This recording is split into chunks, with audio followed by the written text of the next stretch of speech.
What's up, my podcast listeners? I am pumped to bring you another episode of Cut the Shit, Get Fit. I am your host, Rafal Matuszewski, and today we are going to be chatting about deadlifts because I feel like the deadlift is one of those exercises that no matter how much education is out there on it, people tend to still fuck their shit up. So, interesting enough, I put on a deadlift seminar with the chiropractor I work with probably a year and a half, 2 years ago.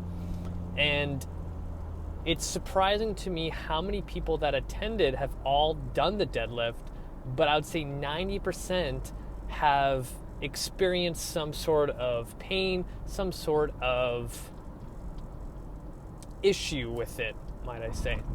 And it all comes down with what you're kind of given anatomically, and as well as like, do you have the prerequisites to do it? And do you have the kind of cues and in your brain of what you need to do to, one, mentally prep for it and physically prep for a movement like the deadlift, rather than just going like all willy-nilly and like, I'm going to lift this barbell off the ground and hope for the best.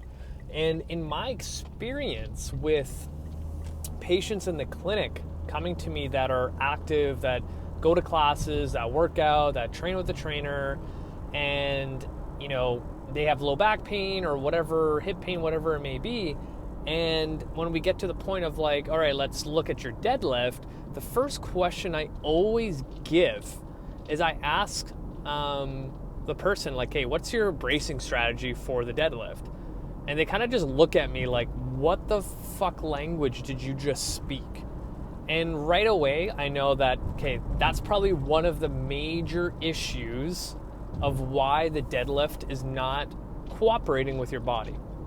Now, a lot of times, without getting into the nitty-gritty of like, your hip internal rotation is this, and you don't have adequate that, a lot of times people just don't know how to do the exercise and execute it properly, and building these, like, I call them movement behaviors of shitty form over time leads to painful joints and leads to issues.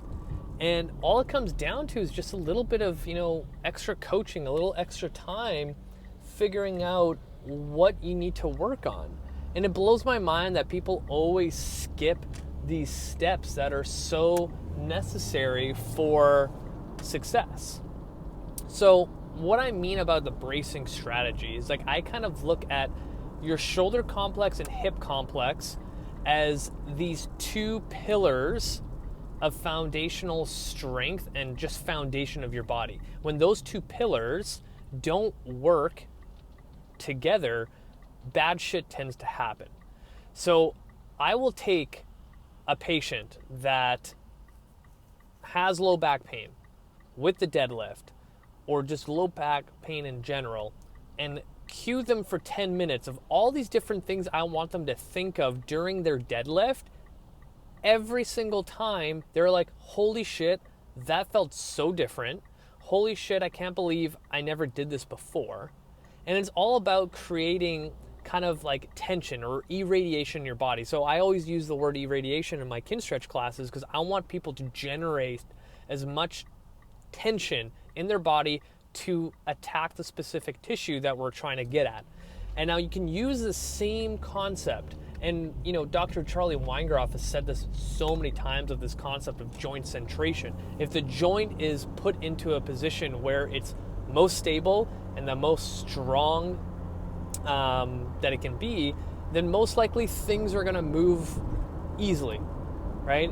So imagine if I went to a barbell all loosey-goosey and didn't even think about bracing anything, I would probably fuck up my shit really easily, compared to, I'm going to come up to this barbell, squeeze the crap out of the barbell. I'm going to think of breaking the bar in half, externally rotating my wrist, engage my lats. I'm gonna corkscrew my feet into the ground. I'm gonna push my feet out to the side to engage my lateral stabilizers of my hip. I'm gonna brace my core. I'm gonna think of engaging my shoulders and hips and everything, and then exhaling as hard as possible to the top, and boom.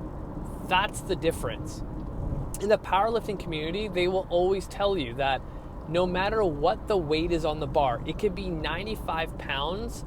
A powerlifter that can deadlift over 400 pounds will act like that 95 pound barbell is 400 pounds, right? Every single rep has purpose and intensity. The moment we fall into these behaviors of like, oh, whatever, I'm gonna just go do it, terrible things happen, right? Most of the time, when you put all these coaching cues together, and I think I'm gonna repost that deadlift seminar because it was gold.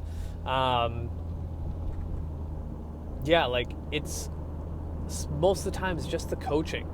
Now, there are times where you can be the best coach in the world, and sometimes you will hit some roadblocks. Now, let's imagine for a second we don't have all the prerequisites, even after you got the best coaching in the world, and it's still not the greatest. The second thing I look at is depth on the deadlift.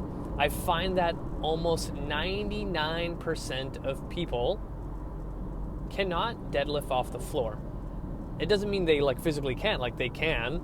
It's just bad shit happens when they do without them knowing, right? A lot of times when I assess someone's hips to see if they have the necessary mobility and stability needed to generate a proper deadlift to execute it off the floor, they just don't have what it takes.